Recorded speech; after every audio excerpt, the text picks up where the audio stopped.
Igeret HaKodesh Siman Chavav, sur la page Kouf Mem He Amud Aleph, 11e ligne, Vechol Divrei Torah. L'Admour HaZaken a rapporté un extrait du Zohar qui était difficile à comprendre, qui présentait la partie révélée de la Torah, comme Ilana de Tov Ra, l'arbre de la connaissance du bien et du mal. Et l'Admour HaZaken a expliqué que la Torah elle-même est appelée Tzachayim, l'arbre de vie. Les éléments concernés par la partie révélée de la Torah sont appelés Tzadat Tovara, l'arbre de la connaissance du bien et du mal, parce qu'ils appartiennent à ce que nous avons appelé Klipat Noga. Et notre objectif est d'en faire le birou. Ce birou qui se conçoit à deux niveaux, il peut concerner le monde matériel dans lequel on va pratiquer les mitzvot, et il peut aussi concerner la halacha elle-même, que l'on va éclairer, que l'on va déterminer, préciser, en faisant l'effort intellectuel nécessaire, en étudiant la Torah.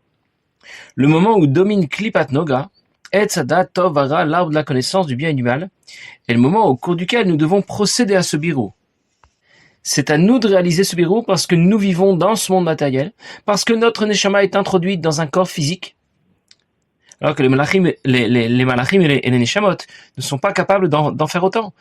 Et ils viendront donc écouter les chidushé Torah, les paroles de Torah que les hommes vont dire dans ce monde, les chidushim, les nouveautés que les hommes vont mettre à jour dans ce monde, tout au long de la période de l'exil, au fil des générations. Ce birou de la halacha s'est fait de façon progressive, tout au long de l'histoire. Après la rédaction de la Mishnah, puis de la Gemara, les Geonim, les Rishonim, les Chaonim vont intervenir jusqu'à la rédaction du Shulchan Aruch. Et l'histoire continue avec le Shach et le Taz et tous les différents intervenants qui vont s'intéresser à déterminer la halacha avec de plus en plus de précision. Au fil du temps, les enseignements de la halacha et ses précisions ont été révélés précisément à l'époque où c'était nécessaire. Je vais le dire autrement. Le Shulchan Aruch ne pouvait pas être rédigé à l'époque du deuxième Beth Amikdash. Et les Mishnayot ne pouvaient pas être rédigés à l'époque de Yoshua ben Nun. Il y a un temps pour tout.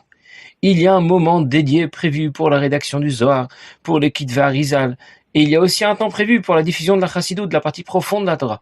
C'est l'époque du Baal Shem Tov, d'Admour HaZaken. L'Admour HaZaken a écrit le Tanya, que l'on appelle aussi, première partie, Sefer Shel Benonim. Dans ce livre, l'Admour HaZaken donne un programme détaillé, structuré, pour nous permettre de devenir un Benoni, quelqu'un qui pratique les mitzvot, qui étudie la Torah, pour qui il n'est même pas concevable de faire une avéra.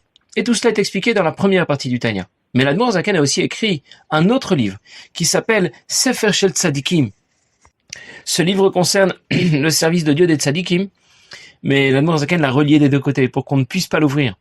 Parce que c'était pas le moment de le révéler. Ce livre a finalement brûlé dans un incendie. Et l'Admour HaZaken a dit alors à son fils, Rabbi Dovber, qui allait devenir l'Admour MTC, il lui a dit, est-ce que tu as pu ouvrir le livre? Est-ce que tu as regardé ce qui était écrit dedans? Et Rabbi Dovber lui a dit, mais je ne pouvais pas le faire, tu avais toi-même relié le livre des deux côtés. Alors l'Admour HaZaken lui a dit, mais où est Mesirut Nefesh, où est le dévouement que l'on doit avoir pour étudier la Chassidut? Alors dans les mots, V'chol divrei Torah, ou biprat dvar halacha. Toutes les paroles de Torah, et spécialement les paroles de halacha. Hinitzutz me'ashrina shehi dvar Hashem, porte une étincelle de Kedusha, qui s'appelle la parole de Dieu, qui dit Tabik Gemara Dvar Hashem Zo Halacha, comme la Gemara dit, Masachet Shabbat, la parole de Dieu, c'est la halacha. Sod Malchut Da'atzilut Amlabeshet Achorma Da'atzilut Umlubashim Malchut De'itzira. Il s'agit de la sagesse suprême de Dieu, qui vient s'intégrer à Malchut, et qui finalement va se décliner au niveau du monde de Yetzira sous la forme des Mishnayot, V'yardu B'Klipat Noga B'Shvirat HaKelim, jusqu'à descendre dans le domaine des Klipot au moment de Shvirat HaKelim. Chaque enseignement de la Torah, chaque halacha, porte en lui, en elle, une étincelle divine. Comme dans chacun des éléments matériels de la création. Chaque élément matériel de la création porte aussi une étincelle divine. Quand on étudie la Torah, on détermine avec précision la halacha. On lève le voile sur cet enseignement de la Torah et on libère ainsi l'étincelle de Kedusha qui s'y trouve.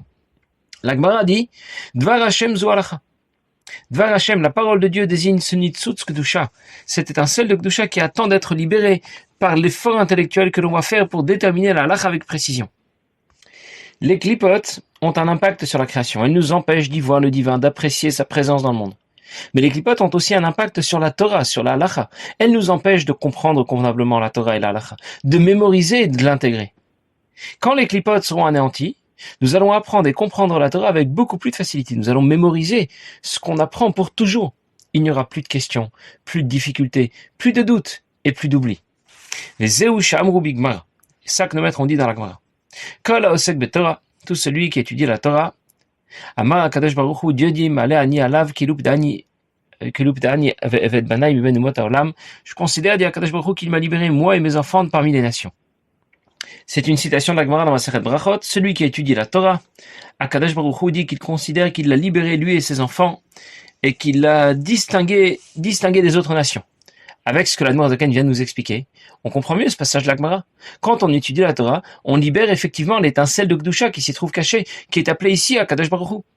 Je récapitule. Notre époque est celle qui précède la venue de Mashiach. L'arbre du bien et du mal domine. Il s'agit de Klipat Noga. Notre objectif est de faire le birou de ce monde dans lequel Klipat Noga est dominante. En exfiltrant les étincelles de Kedusha qui sont retenues dans la zone des Klipot, ce qui aura pour conséquence la disparition de Klipat Noga. Ce birou s'effectue par la pratique des mitzvot dans ce monde matériel et par l'étude de la Torah en déterminant avec précision la halacha. Jusqu'à la venue de Mashiach, notre objectif essentiel s'appelle Avodat HaBirurim, faire le birou qu'on attend de nous. Quand Mashiach viendra, ce birou sera achevé, la Shrina sera libérée de l'emprise des Klipot, le mal et le bien auront été séparés, le bien aura été propulsé vers le haut, vers la Kedusha, et le mal disparaîtra. Comme l'autre jour, j'expliquais qu'un mensonge ne tient que parce qu'on lui a ajouté une part de vérité. Si l'on sait séparer la part de vérité du mensonge, le mensonge s'écroule. Les Klipot ne subsistent que parce qu'il s'y trouve des étincelles de Kedusha. Quand on en fait le birou, qu'on les récupère pour qu'elles rejoignent la Kedusha, le mal disparaît, les Klipot disparaissent et la mort disparaît. Mais alors, qu'allons-nous faire lorsque Mashiach viendra? Le birou de ce monde sera achevé. Notre objectif sera alors complètement différent. Nous allons étudier la Torah, pratiquer les mitzvot, mais pour atteindre un autre résultat. Révéler davantage de lumière divine, une lumière divine supérieure à celle de Hatzilut. Nous parlerons de Yichud Elyon, de Yichudim Elyonim. Ça veut dire de connecter un niveau supérieur du divin à la création. Un niveau supérieur à celui qui se révèle habituellement par la pratique des mitzvot et par l'étude de la Torah.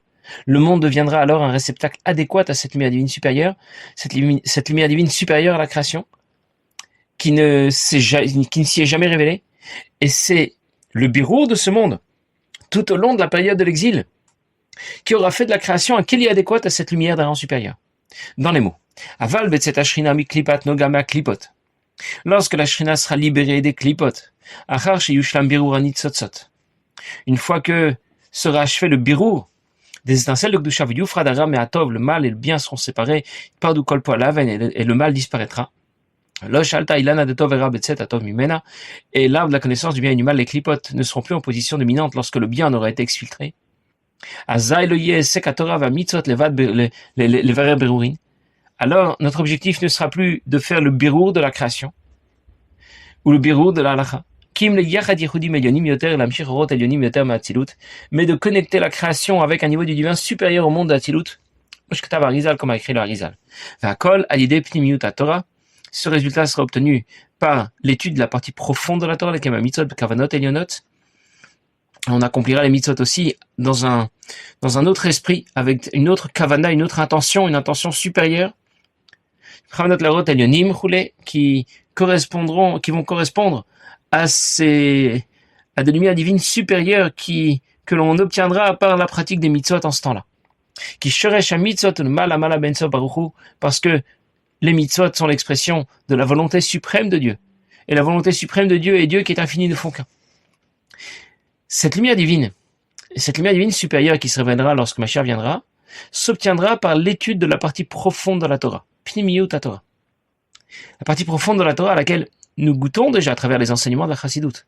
Quand Mashiach viendra et qu'il nous enseignera, qu'il enseignera à tout le peuple juif, Pnimiyut Torah, la partie profonde de la Torah, alors nous ne serons pas complètement perdus, nous aurons déjà assimilé quelques notions qui nous permettront de profiter pleinement des enseignements des profondeurs de la Torah.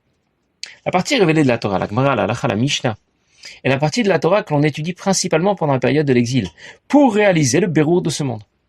La partie profonde de la Torah est la partie de la Torah que l'on étudiera lorsque Mashiach viendra. Et nous sommes dans la période de transition. C'est pour cette raison que la Chassidut nous a été révélée maintenant, ces dernières générations, pour nous préparer à la prochaine période qui arrive. Le Zohar au départ était réservé à une élite. Le Kitva Arizal n'était encore pas trop diffusé à l'époque du Arizal. À notre époque, l'étude de la Chassidut s'inscrit dans la préparation des temps messianiques. Lorsque Mashiach nous enseignera la partie profonde de la Torah, dans l'objectif de connecter un niveau du divin supérieur du monde d'Hatzilut à la création, alors nous aurons atteint ce pourquoi l'objectif que que nous devons atteindre en étudiant la partie profonde de la Torah. Nous allons aussi continuer à pratiquer les mitzvot quand Mashiach viendra. Mais pas dans le même objectif, pas pour réaliser un birur de ce monde, mais pour apporter à la création une lumière divine complètement supérieure et décalée. Nous allons accomplir les mitzvot avec des kavanot elionot, ça veut dire avec une intention, une motivation supérieure et complètement différente. Les mitzvot seront alors chargées d'une lumière dont elles n'avaient jamais été chargées. Je reprends.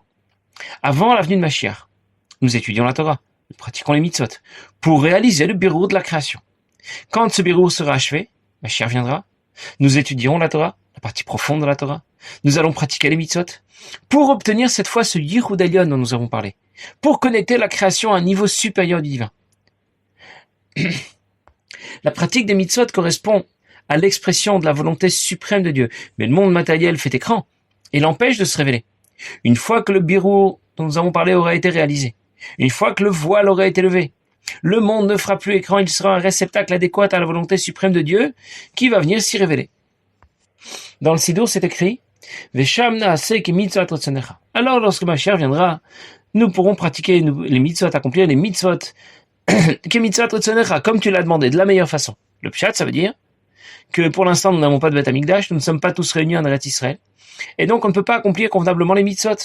On ne peut en accomplir qu'un peu moins de 200 sur 613. Parce que beaucoup de mitzvot dépendent de la présence de Bnei Israël en Eretz Israël, de la présence du Beth Amikdash. En réalité, ces mots dans le Sidour veulent dire autre chose. Même à l'époque du Beth Amikdash, on ne pouvait pas accomplir convenablement les mitzvot. Parce qu'à cette époque, les mitzvot ne faisaient qu'opérer le birur de ce monde. Quand Mashiach viendra, les mitzvot seront accomplis en toute pureté, pour révéler la volonté suprême de Dieu, pour révéler cette lumière divine supérieure à la création. Ou Mashamur Razal, ce que les maîtres ont dit, les mitzvot betelot la tidlavo, les mitzvot vont disparaître la tidlavo plus tard, hainu b'triat hametim. Il s'agit encore d'une autre période, c'est celle de la résurrection des morts, aval limot hamashiach, mais au cours des temps messianiques, kodem triat hametim, qui précède la résurrection des morts, ein betelim, les mitzvot ne vont pas disparaître, velachen yegamikar et sekatora gamken yukniu ta mitzvot et ta mem anistarim. C'est pour ça que, pour l'essentiel, notre activité dans l'étude de la Torah concernera la partie profonde des mitzvot et les raisons cachées. La Gemara rapporte dans Masechet Nida, mitzvot betelot latid lavo. Les mitzvot vont disparaître latid lavo. Il s'agit de, la Gemara rapporte une question au sujet d'un vêtement, un vêtement de laine dans lequel un fil de lin s'est perdu. On ne peut pas porter ce vêtement. C'est l'interdiction que l'on appelle shatnez. Mais on peut en faire un linceul pour un mort. Un mort n'est pas astreint à la pratique des mitzvot. Pourtant, lorsque surviendra la résurrection des morts, il se relèvera. Et il sera du coup habillé de ce linceul, habillé de ce vêtement dans lequel se trouve un mélange de lin et de laine, et c'est rigoureusement interdit par la Torah. Alors Rav Yosef répond, mitzvot betelot latid lavo, les mitzvot seront annulés latid lavo. Et après Triat Hametim, effectivement, après la résurrection des morts, les mitzvot vont disparaître, et le monde sera complètement différent.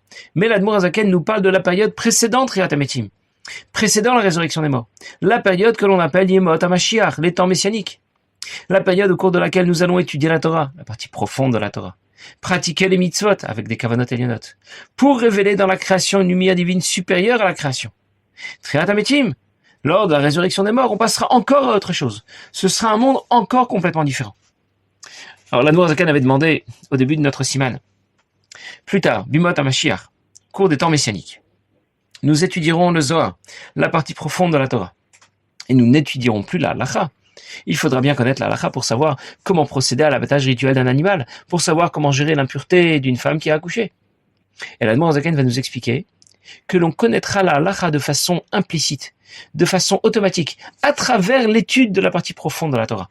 En apprenant Pnimiyut à Torah, la partie profonde de la Torah, on aura l'information et l'éclairage direct sur la halacha, sur la partie révélée de la Torah. Les clipotes auront disparu et rien ne viendra voiler la connaissance de la halacha qui sera connue et évidente pour tout le monde à travers les enseignements de Pnimiyut à Torah, de la partie profonde de la Torah. Passez une bonne journée.